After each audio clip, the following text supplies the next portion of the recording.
예, 오늘 설교 제목은 세대주의 환란 전 휴거는 거짓말이다. 이런 제목으로 말씀을 전하겠습니다. 예, 말씀이 굉장히 좀 딱딱하고 어려운 말씀이 될 수 있어요. 그냥 듣다가 저거 하시면 푹 주무셔도 됩니다. 상관없어요. 예, 뭐 공부하는 거 비슷한 그런 시간이 될 것 같아요.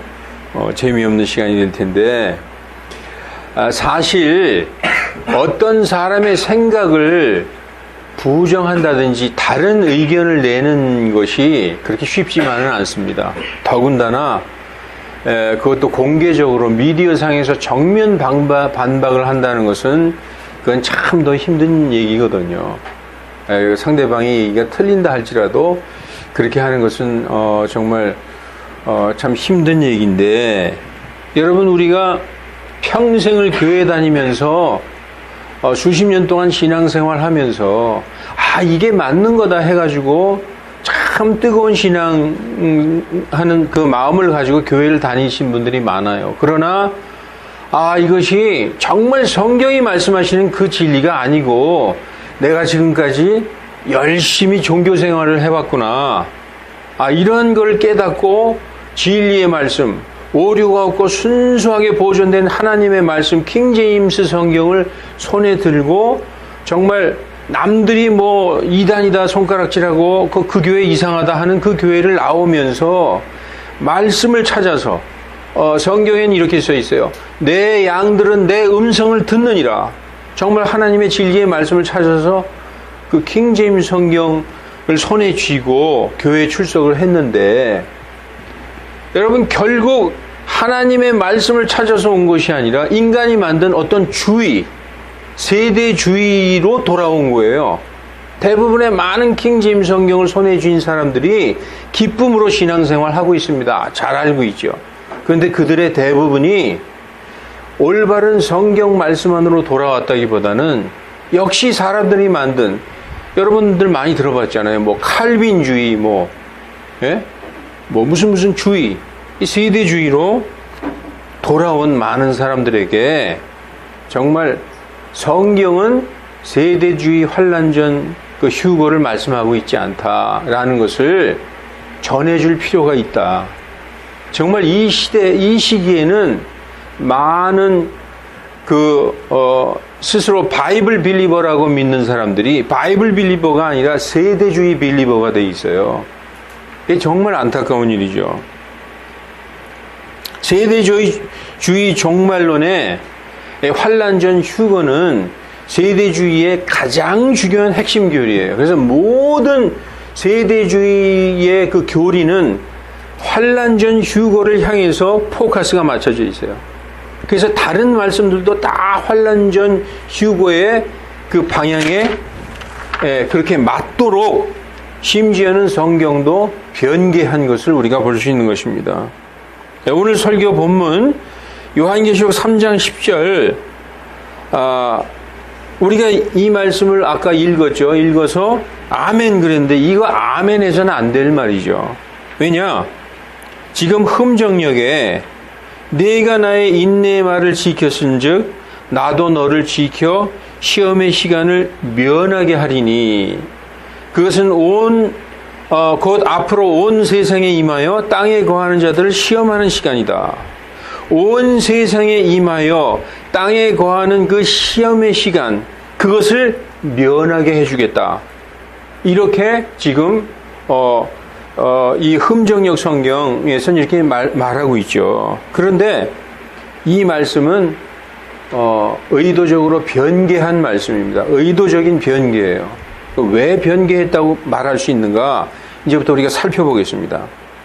자, 킹제임스 성경, 영어 성경에 보면은 이 중간에 I also will keep thee from the hour of temptation 이렇게 되어 있어요. 이건 뭐냐 하면은 시험의 시간으로부터 너를 지켜주겠다, 이런 말씀이거든요. 그런데 그 밑에 한글 흠정역에는 시험의 시간을 면하게 하리니 이렇게 번역을 했어요. 물론 keep from은 수고로서 면한다는 뜻이 있습니다. 그런데 지금 이 킹제임스 성경의 문맥상으로 보면은 면하게 해준다는 게 아니라 지켜준다는 얘기예요. 이 똑같은 세대주의인 오히려 더 아주 강력한 세대주의 이 성경인 이 한글 킹제임스 성경조차도 그 밑에 한글 킹제임스 성경도 세대주의 성경이에요. 거기도 뭐라고 써 있느냐? 내가 나의 인내의 말을 지켰기 때문에 나도 시험의 때에 너를 지키리니 이렇게 번역을 하고 있어요. 그리고 세대주의 성경이 아닌 권위역 성경은 나도 시험의 시각부터 너를 지키리니 그렇게 번역하고 있는 것입니다. 이 한글 킹제임스와 권위역 성경은 성경 그대로 번역했어요. 예, 내가 나의 인내의 말을 지켰기 때문에 나도 시험의 시각부터 너를 지켜주겠다 이 말씀이죠. 그런데 흠정역은 내가 나의 인내의 말을 지켰은즉 나도 너를 지켜 시험의 시간을 면하게 하리니 이렇게 되어 있습니다. 이 의미는 시험의 시간을 면하게 한다는 것은 그 시험과 환난에 아예 들어가지 않는다는 것이죠. 들어가지 않는다는 것이고 이 한글 킹제임스나 권위역 성경은 시험에 들어가서 그 환난 중에서 너를 지켜주겠다 이런 얘기입니다. 그러니까 근본적으로 완전히 다른 말이죠. 그래서 지금 세대주의의 이 흠정역 성경은 예수님 오시기 직전에 7년간의 큰 대환란이 있는데 우리는 그 환란에 들어가지 않고 그 전에 된다. 우리는 환란에 들어가지 않는다. 이것을 주장하기 위해서 그 시험의 시간을 면하게 한다. 이렇게 번역을 한 것입니다. 그런데 성경은 그렇게 말씀하고 있지 않아요. 환란에 들어가는데 그 환란 가운데서 성도들을 지켜주신다고 성경 전체는 말씀하고 있는 것이죠. 세대주의자들은 환란 전 휴거를 자기네 그 교리대로 합리화시키기 위해서 성경을 변개하는 것을 주저하지 않았어요. 이건 완전한 변개입니다. 그들은 그래요. 이거 중학교 영문법이다. keep from은 면하게 하는 거다. 이 영문법 중학교 수준이다. 이렇게 얘기하죠. 그런데 문맥을 봐야 되는 거예요. 앞뒤 문맥 전체를. 그래서 중학교 영문법도 모른다라고 조롱하지만 옥스퍼드 사전을 한번 찾아보면 이렇게 되어 있어요. keep from이 guard 아니면 protect의 뜻이 있다라고 보여주고 있습니다. 여기 옥스퍼드 영영사전 이거 뭐 핸드폰으로도 요즘 옥스퍼드 사전 볼 수 있죠. 여기 keep from은 guard는 지키다는 뜻이잖아요. 전 영어 잘 몰라서 잘 모르겠는데 protect 이거 지켜준다는 뜻이에요. 제가 볼 때는 그래요. 그래서 여기에 예문이 나와 있어요. 여기 나오죠? 여기 보면 예문이 나와 있는데 여기에 보니까 이 guard하고 이 protect의 뜻이 있다. 어떤 때 keep from에 여기 keep from이 쓰여져 있죠. 수거로 His only thought is to keep the boy from harm 이렇게 되어 있어요. 네, 그는 그 위험으로부터 오직 위험으로부터 그 소년을 지키는 그 생각만 했다라고 써 있어요. 여기서 만약에 흠정역 3장 10절처럼 번역하면은 그 소년을 지켜 그 위험을 면하게 해줄 생각만 했다라고 번역을 해야 되는 거 아닙니까? 지켜 면하게 지금 수고로서 그렇게 번역해야 된다고 얘기하는 거죠. 그런데 이 문맥을 보면은 그 위험으로부터 그 소년을 지키는 것 오직 그 생각만 했다라고 지금 여기 나와 있어요. 그래서 keep from은 guard나 protect의 뜻이다라고 성경이 증거해주고 있습니다. 그리고 성경을 한번 살펴볼게요. 똑같은 구문을 사용한 성경을 한번 살펴보겠습니다. 여기 보면은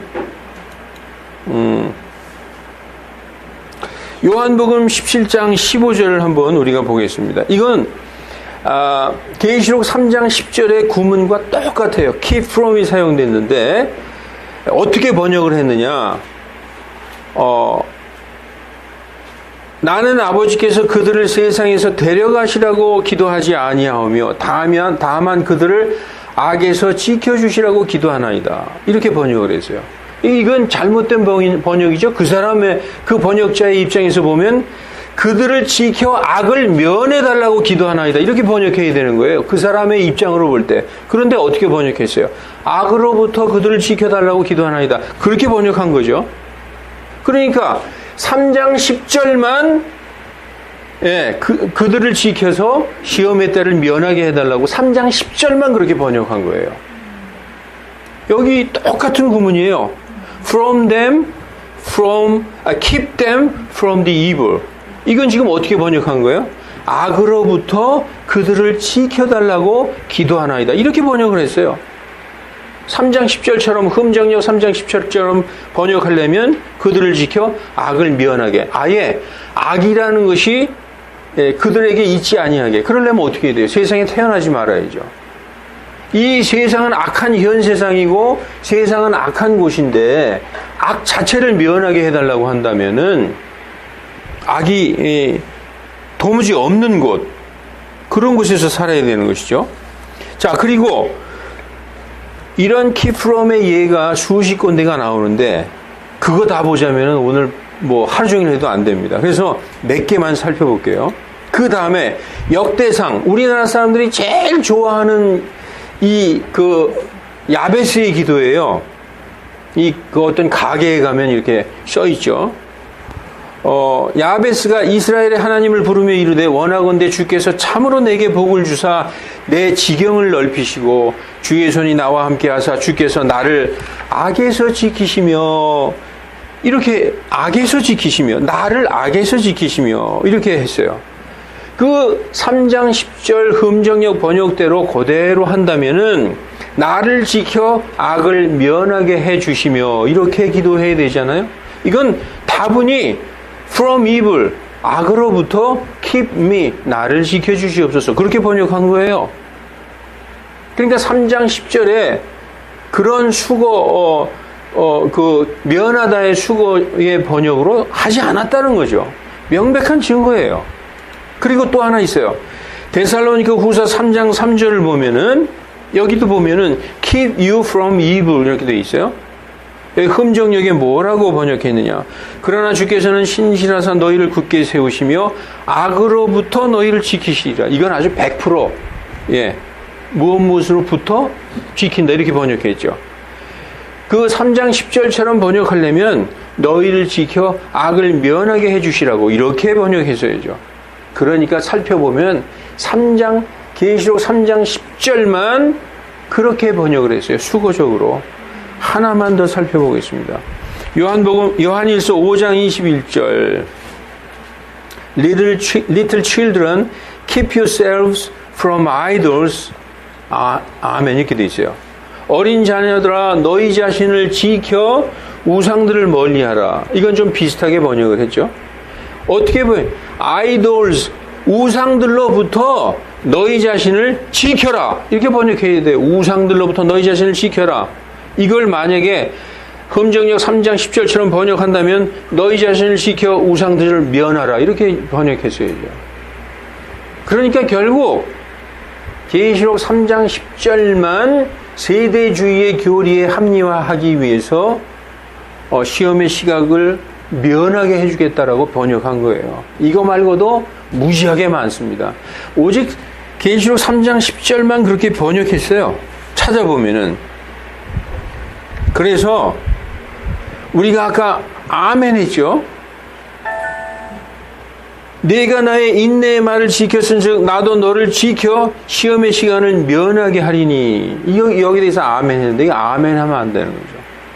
이 킹제임스 성경의 말씀은 내가 나의 인내의 말씀을 지켰은즉 나도 시험의 시간으로부터 너희를 지키리니. 이렇게 번역을 해야 되는 것입니다. 그리고 세대주의자들이 환난 전 휴거로 제시하는 유일한 성경 구절이, 환난 전에 휴거된다는 유일한 성경 구절이 딱 하나 있어요. 그거 이제 제시하는데 뭐냐 하면은 요한계시록 4장 1절입니다. 요한계시록 4장 1절에 세대주의자들이 이게 바로 환난 전 휴거다라고 제시하는 유일한 구절이에요. 이거 외에는 없습니다. 뭐라고 얘기하느냐? 이리로 올라오라. Come up hither. 이렇게 돼 있어요. 이리로 올라오라. 그랬는데 그 말을 듣고 그 사도 요한이 뭐라고 얘기하냐? 내가 즉시로 영 안에 있었는데 이렇게 말하고 있어요. Immediately I was in the spirit 이렇게 얘기하고 있습니다. 여기서 in the spirit 할 때 S가 소문자잖아요. 이거는 내 영 안에 있었다는 거예요. 내 영. 그러니까 요한 사람은 영과 혼과 육으로 구성되어 있잖아요. 근데 요한이 자기 영 안에 있었다는 것입니다. 사람을 대표하는 게 뭐죠? 영, 혼, 육 중에서 사람을 대표하는 거 혼이죠. 내 혼이 영 안에 있었다는 거예요. 육신 안에 있는 게 아니라. 그래서 요한은 어떻게 올라갔느냐? 영 안에서 올라갔다는 거예요. 몸은 땅에 있고 영으로 올라갔다는 거예요. 쉽게 얘기하면 우리가 다른 종교에서 입신했다. 입신. 그러니까 몸은 여기 있는데 영으로 올라가서 셋째 하늘에 올라가서 본 거죠. 영으로 봤다는 거예요.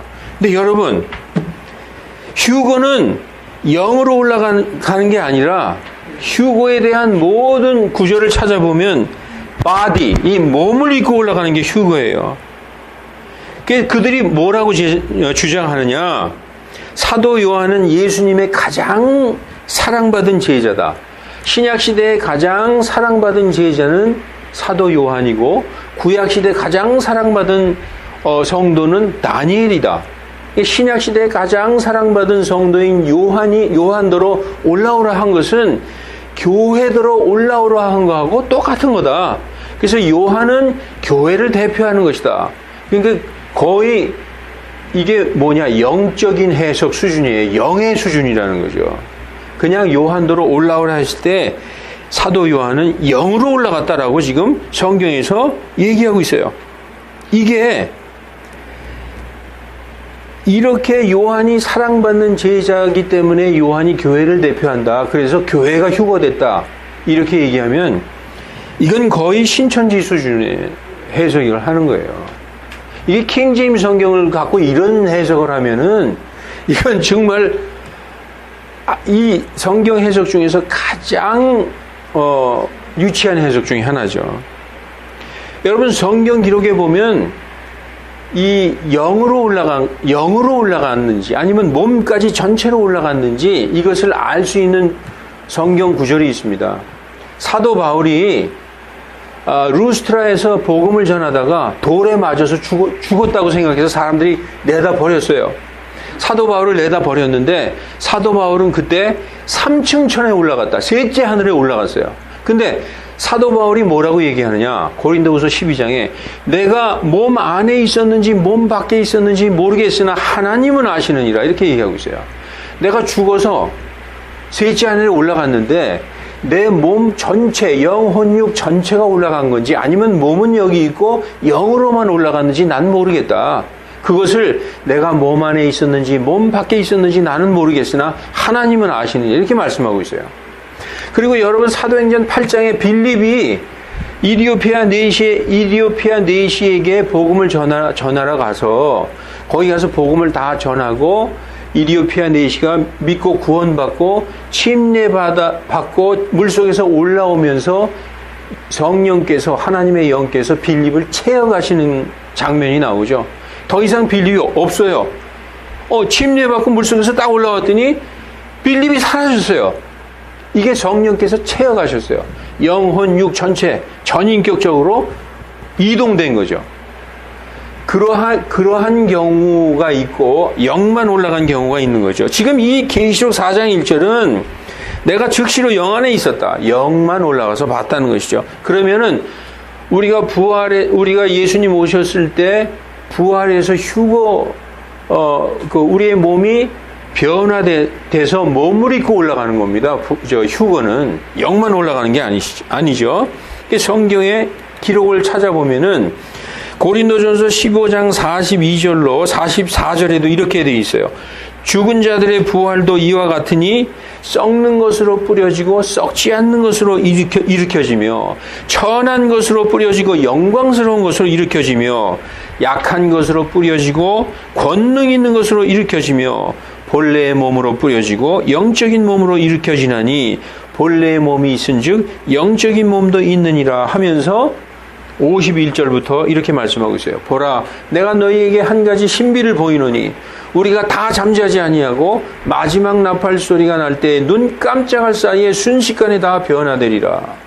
예수님이 공중 재림하셨을 때 죽은 자들이 먼저 일어나고 살아있는 우리가 완전히 몸이 변한다는 거예요. 예수님의 몸처럼 변한다는 것이죠. 고린도전서에서는 영광에서 영광에 이른다라고 말씀하고 있어요. 그래서 나팔 소리가 나매 죽은 자들이 썩지 아니할 것으로 일어나고 우리가 변화되리니, 이 변화된 영광스러운 몸을 입고 올라가는 게 휴거예요. 영만 올라가는 게 휴거가 아니라 이 완전한 몸, 영광스러운 몸, 이 존귀한 몸, 이 파워풀한 몸, 이 몸을 입고 올라간다는 것이죠. 이게 바로 휴거라는 것이죠. 지금 계시록 4장 1절에서는 영으로만 올라간 것을 알 수 있습니다. 전혀 그들의 주장과 다른 것이죠. 자, 또 하나 그리스도의 날에 대한 오해가 있어요. 성경에서 그리스도의 날은 심판의 날입니다. 그리스도의 날, 예수님이 공중 재림하신 날은 심판의 날이라고 성경이 써 있어요. 근데 세대주의자들은 아니다. 그리스도의 날은 휴거만 되는 날이다. 휴거만, 비밀 휴거.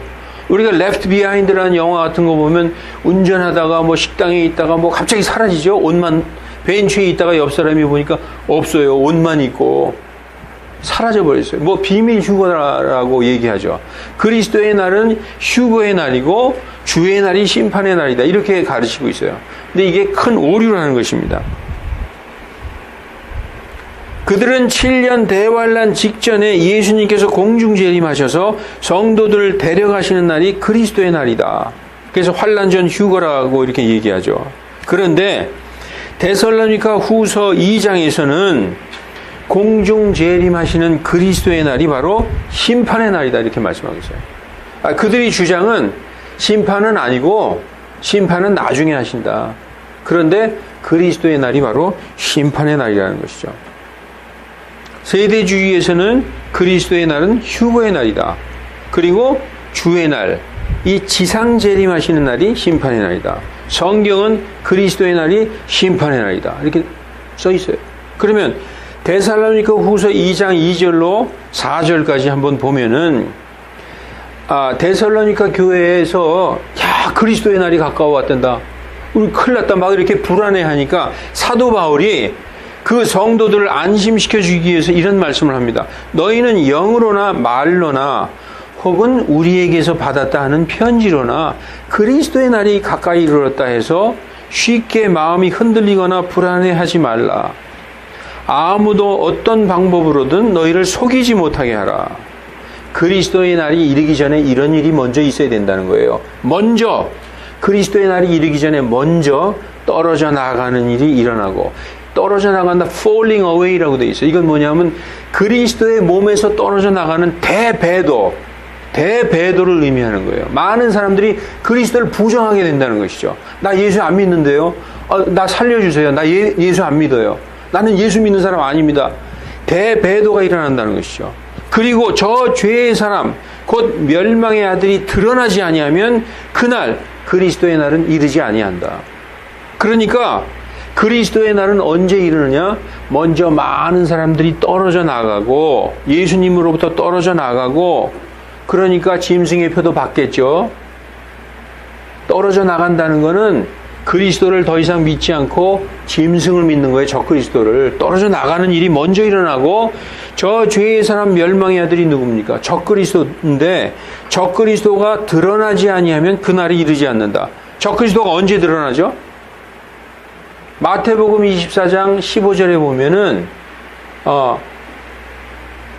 황폐케 할 가증한 것이 거룩한 곳에 선 것을 보거든. 다니엘서에서도 그 일의 한중간에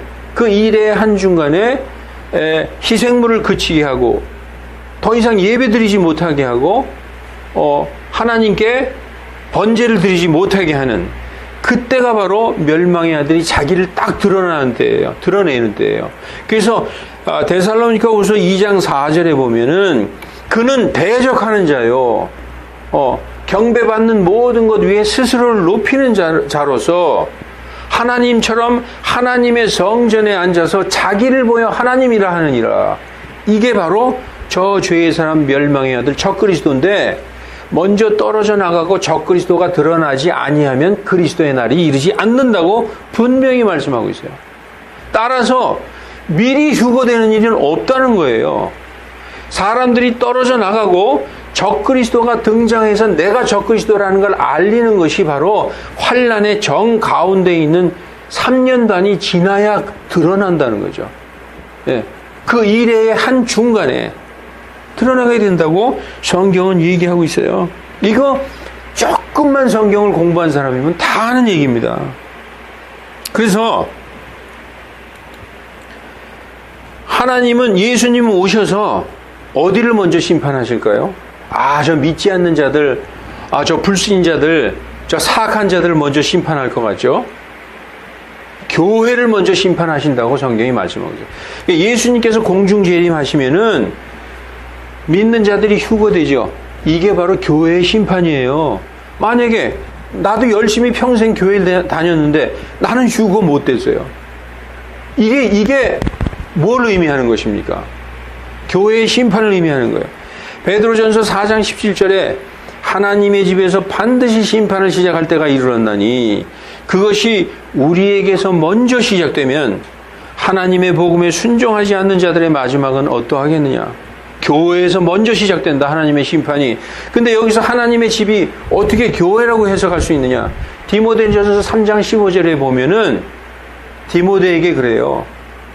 야, 디모데야, 내가 지금 너한테 가지 못하는데, 내가 가지 못할지라도 너는 이 하나님의 집에서 내가 너에게 가르쳐준 대로 신실하게 하고 있어라. 이 집은 하나님의 교회요, 진리의 기둥과 터전이다, 이렇게 말씀하고 있어요.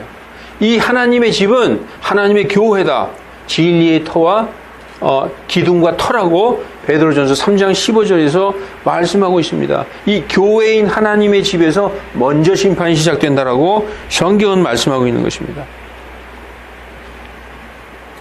적그리스도가 드러나는 것은 7년의 중간, 그러니까 벌써 환난이 시작되고 한참 있어야 적그리스도가 드러난다는 것이죠. 그리고 공중 재림하실 때 예수님이 공중 재림하시는 그리스도의 날 어떤 일이 있느냐? 불로 심판하는 장면이 나오죠. 죄송합니다. 제가 여기 쓰지는 않았는데 데살로니가 후서 1장 7절로 9절에 보면은 공중 재림하실 때 불로 심판하는 장면이 나와 있습니다. 데살로니가 후서 1장 7절로 9절을 읽어볼게요. 괴로움을 당하는 너희에게는 우리와 함께 안식으로 갚으시는 것이 하나님께는 의로운 일인즉 주 예수님께서 자신의 능력의 천사들과 함께 하늘로부터 나타나실 때 영광스러운 공중 재림이죠.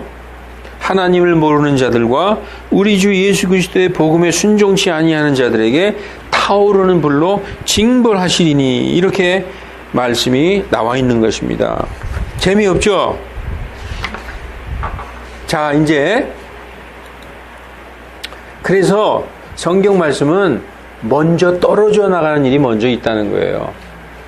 예수님이 먼저 공중 재림하는 게 아니라 먼저 떨어져 나가는 그 큰 배도가 있고, 그 다음에 적그리스도가 드러나고, 저 죄의 사람 멸망의 아들이 드러나지 아니하면 그날이 이르지 아니할 것이다, 그리스도의 날.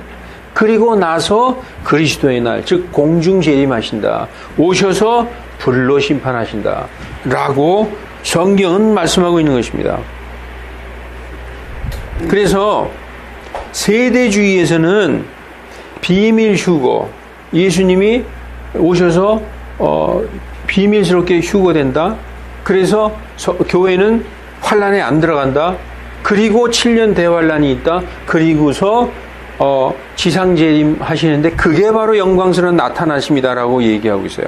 그래서 그들이 가장 잘 인용하는 성경 구절 중에 하나가 디도서 2장 13절인데 저 복된 소망과 위대하신 하나님 곧 우리의 구원자 예수 그리스도의 영광스러운 나타나심을 기다리게 하셨느니라. 이 말씀 얼마나 우리에게 소망을 주는 말씀입니까? 그런데 어떻게 이 말씀을 그들은 해석하느냐? 저 복된 소망은 휴거다. 그리고 그리스도의 영광스러운 나타나심은 지상재림이다. 이렇게 얘기하고 있어요. 그런데 이것은 다 그리스도의 공중재림을 말씀하고 있는 거죠.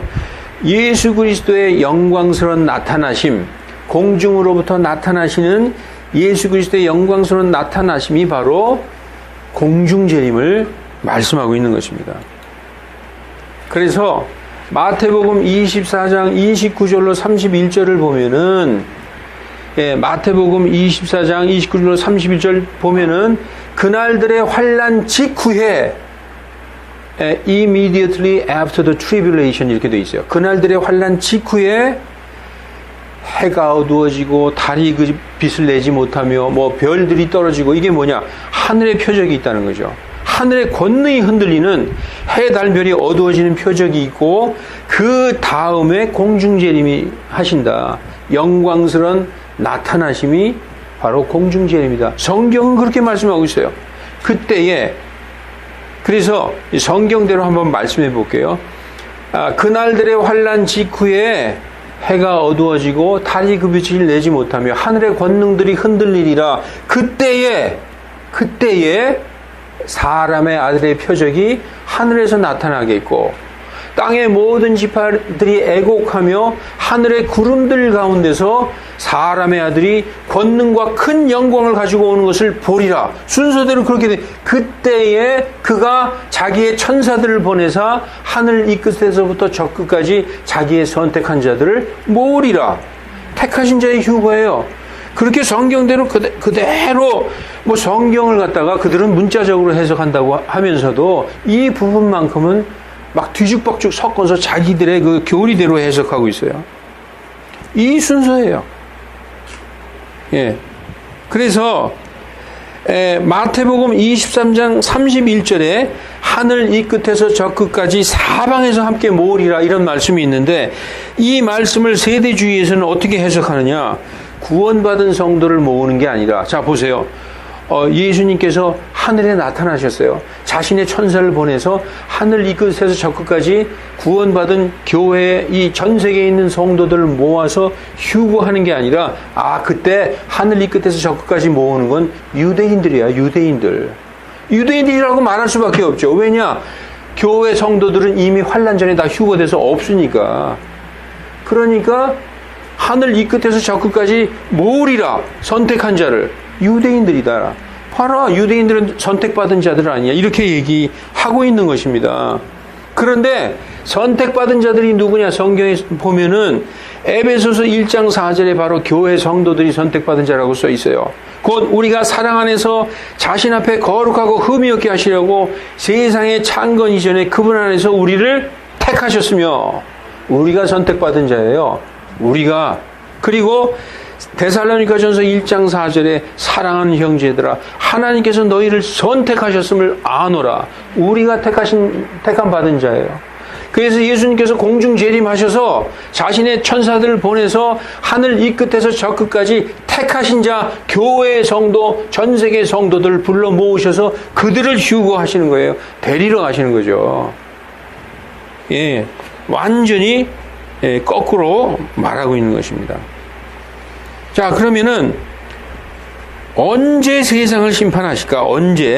도대체 언제 세상을 심판하실까? 언제 세상을 심판하실까? 제가 이제 언제 세상을 먼저 시작하느냐?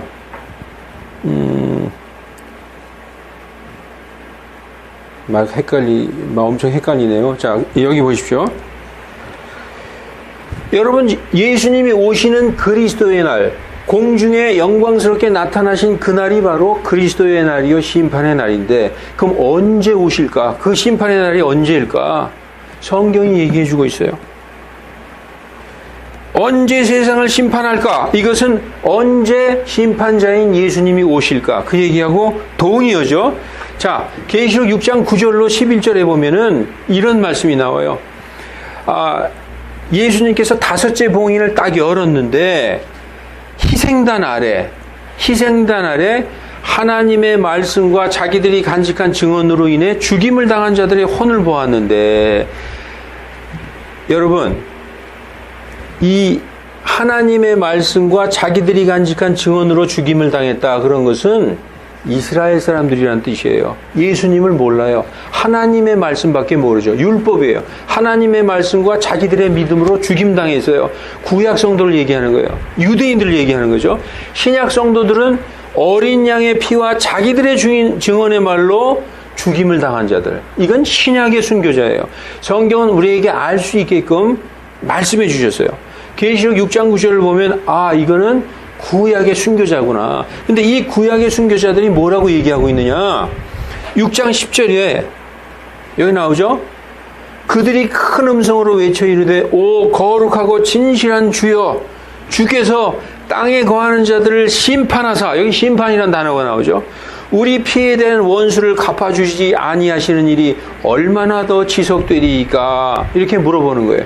이거 문어적인 표현이고, 우리가 그냥 쉽게 표현하면, 하나님 언제 심판하시겠습니까?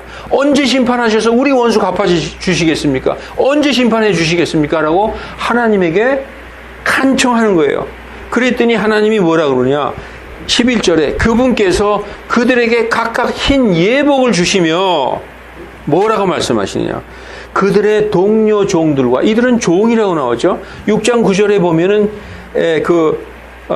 6장 그들이 종이라는 걸 알 수 있어요. 그들의 동료 종들과 형제들도 그들처럼 죽임을 당해서 그 수가 채워질 때, 그때 심판하시겠다는 얘기예요. 언제 심판하시겠습니까? 너희 동료 종들, 그리고 너희 형제들도 너희처럼 죽임 당해서 순교 당해서 그 수가 채워지면 내가 심판하겠다. 이 말씀을 성경에 약속해 주신 거예요. 그래서 우리가 성경을 보면 요한계시록에 이루 셀 수 없는 많은 능히 셀 수 없는 수많은 성도들이 손에 종려나무 가지를 들고 하늘에 있는 모습이 있어요. 이들이 누구냐? 큰 환란에서 나왔는데 그들은 어린 양의 피로 예복을 씻어서 희게 한 자들이다. 순교자들이죠. 이들은 바로 지금 이 6장 9절에 있는 종들의 형제들이에요. 전 세계에서 나온 모든 교회의 성도들이죠. 순교당한 형제들이고, 동료 종들은 요한계시록 7장에 이마에 입맞은 14만 4천의 유대인의 종들이에요. 우리 종들의 이마에 하나님의 종들의 이마에 인을 치기까지 바람이나 불지 못하게 하는 장면이 7장에 나오지 않습니까? 그래서 이 14만 4천도 다 순교당하고, 아무도 능히 셀 수 없는 교회의 성도들도 다 순교당해서 숫자가 채워지니까 14장에 드디어 심판이 시작되는 장면이 나오는 것입니다. 성경은 너무나도 논리적이고 정확해요. 그래서 잠깐만요. 막 뒤죽박죽 섞여버렸는데, 그리고 여기 보면 흰 예복이 나옵니다. 흰 예복. 그들에게 각각 흰 예복을 주시며 이렇게 돼 있어요. 여기에 흰 예복이 영어로 white robes라고 돼 있어요. white robe. 근데 white robe를 찾으면 성경에 딱 2번 나와요. 성경에 딱 2번 나오는데, 한 번은 이 6장에 순교당한 구약의 유대인 성도고, 또 하나는 어디에 나오냐? 계시록 7장에 나옵니다. 그들이 흰 예복을 입고, 계시록 7장에 한번 찾아볼까요? 우리 성경 말씀 한번 읽어보십시다.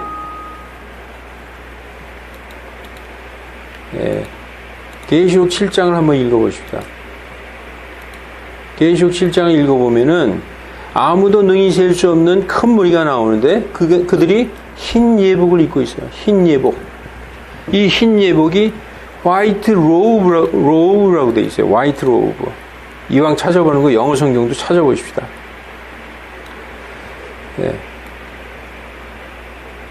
여기 흰 예복을 입고, 그죠? 여기 흰 예복을 입었는데 7장 9절에 여기 나오죠? White robes라고 되어 있어요. 이 White robes를 컴퓨터에 놓고 딱 찾으면 딱 2번 나와요. 그게 6장 9절의 순교자들, 흰 예복을 주면서 조금만 더 쉬고 있으라. 너희 동료 종들도 너희 형제들도 죽임을 당해서 그 수가 채워지면 내가 심판하리라. 결국 화이트 로브, 이 흰 예복은 순교자의 의복이라는 거예요. 하나님은 순교자의 수가 채워지면 이 땅을 심판하겠노라.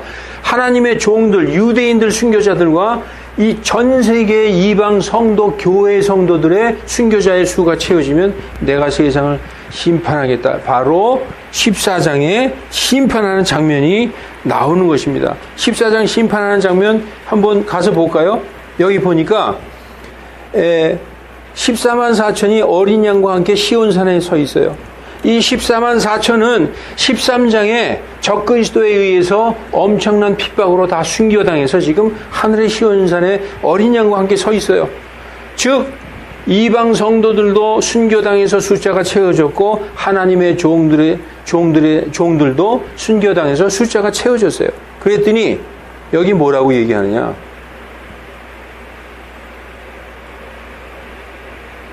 그가 큰 음성으로 이르되 하나님을 두려워하고 그분께 영광을 돌리라. 그분의 심판의 시간이 이르렀으니. 심판의 시간이 왜 이르렀느냐? 형제들도 죽임을 당하고 종들도 죽임 당해서 그 숫자가 채워진 것입니다. 자, 그래서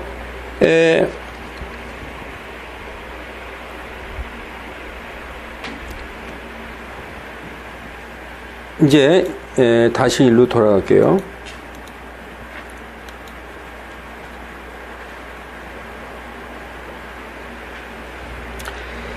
계시록 1장 9절에 보면은 나 요한은 또한 너희의 형제요, 이런 말씀이 나와요. 나 요한은 너희의 형제다. 계시록 1장 9절 여기 한번 보십시다.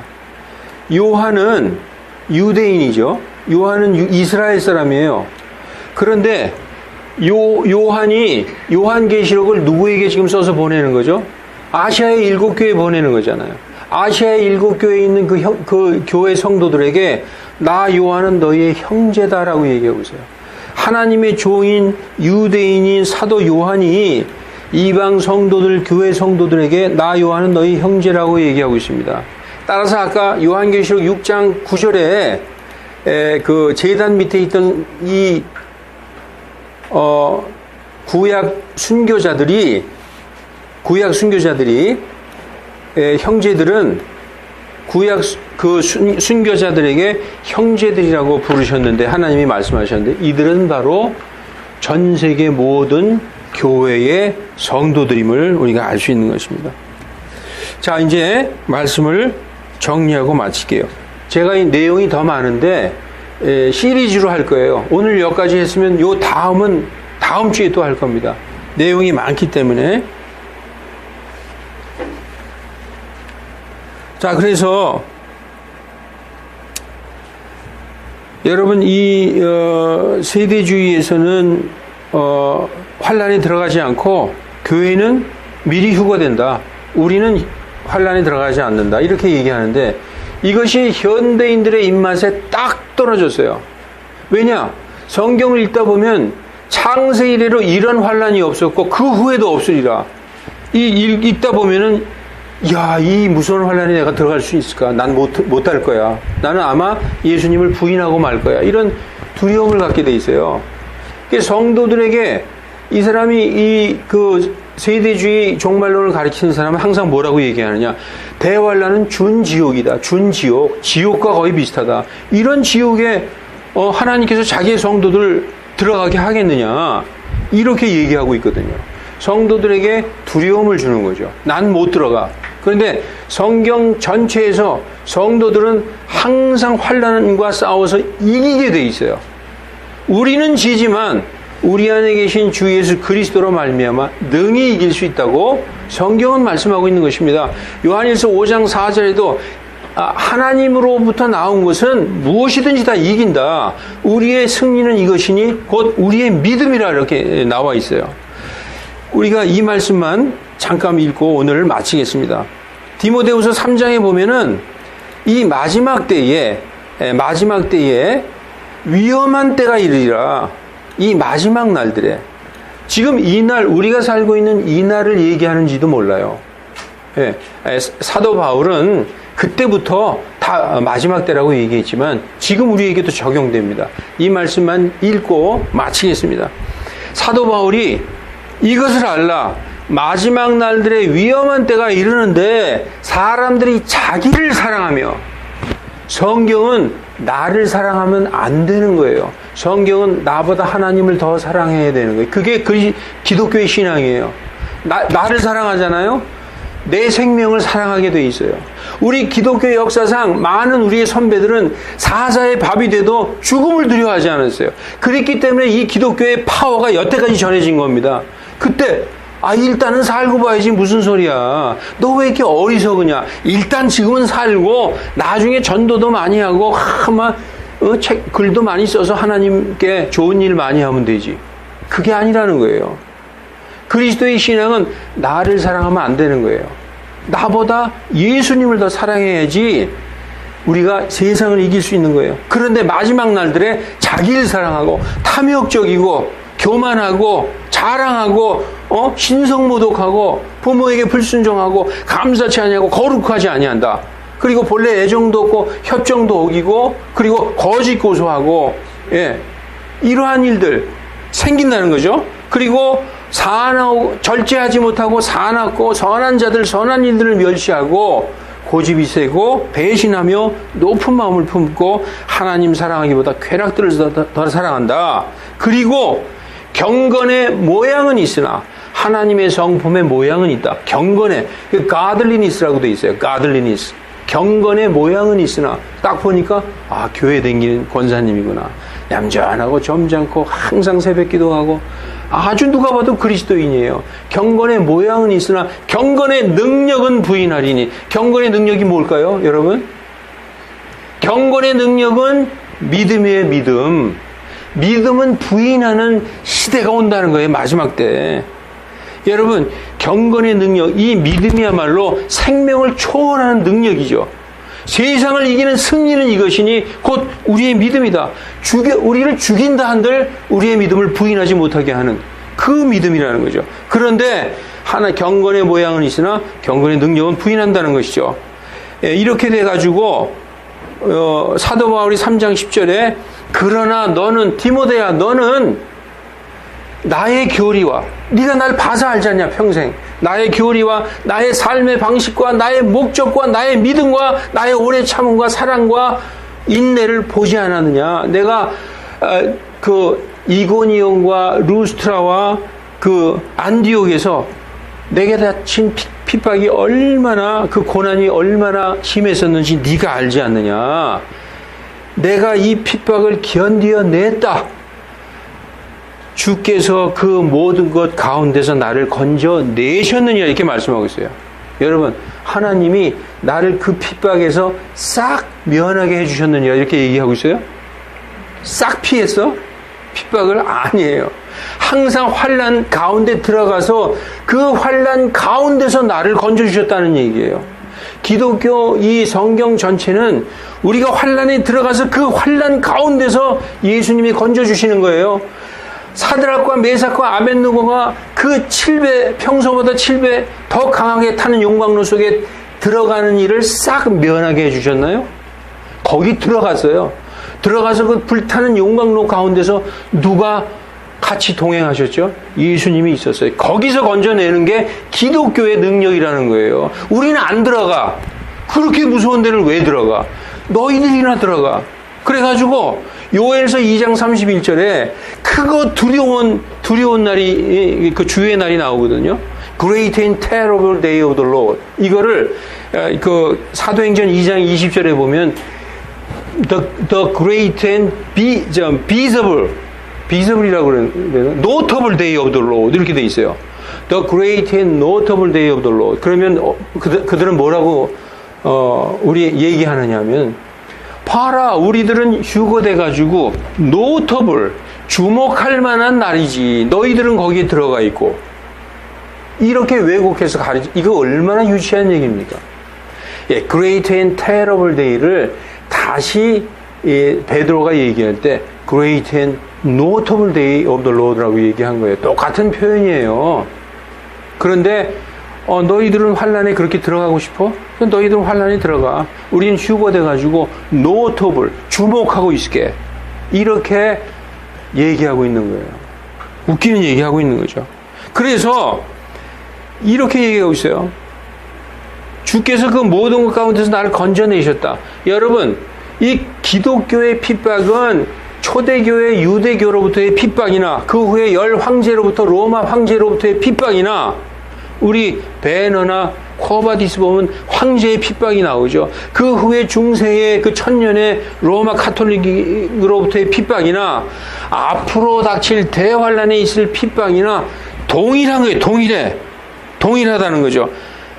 대환란에 있는 핍박은 좀 특별하기 때문에 우린 거기 안 들어가. 그러지 않는다는 것이죠. 그래서 사도 바울은 디모데후서 3장 12절에 참으로 그리스도 예수님 안에 있는 예수님 안에서 하나님의 뜻대로 살고자 하는 모든 자는 핍박을 받는다라고 얘기하고 있습니다. 그런데 그 핍박에서 우리를 건져내신다라고 말씀하고 있는 것입니다. 그러면 올바른 번역을 읽고 마치겠습니다. 아까 우리 본문 말씀 계시록 3장 10절에서 뭐라고 얘기하고 있느냐. 이게 올바른 번역이에요. 내가 나의 인내의 말을 지켰으므로 나도 시험의 시각부터 너를 지키리니. 내가 너를 지켜 시험의 시간을 면하게 하리니 이게 아니라 나도 시험의 시각부터 너를 지키리니. 언제냐? 곧 온 땅에 닥쳐 땅에 거주하는 사람들을 시험하는 시간이다 라고 말씀하고 있는 것입니다. 기도하시겠습니다.